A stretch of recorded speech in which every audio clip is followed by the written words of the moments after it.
Pick n Pay has been a household name since 1967, growing from a handful of stores in Cape Town to a retail powerhouse with 2,279 stores across South Africa and neighboring countries.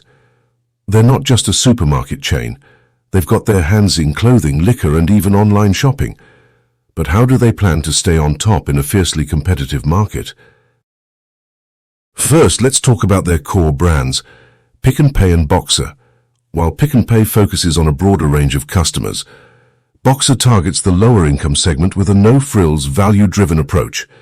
And let me tell you, Boxer has been smashing it with a 19% sales growth over the past 3 years. But it's not all sunshine and rainbows.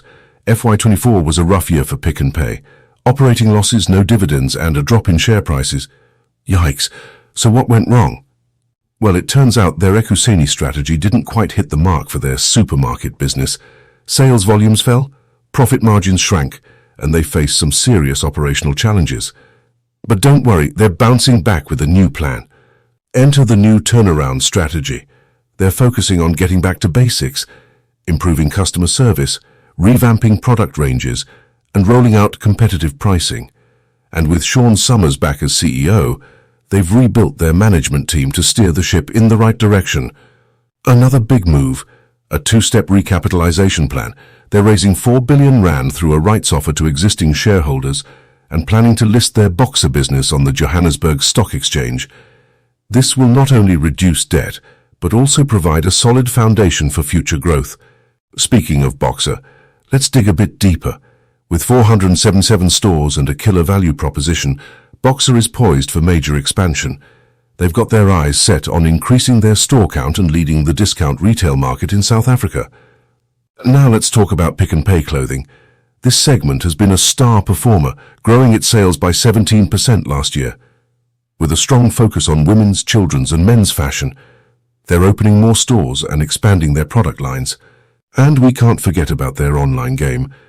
Pick n Pay's online sales shot up by a whopping 74.4% in FY24. Their on-demand services like Pick n Pay ASAP and partnerships with platforms like Mr. D have really paid off.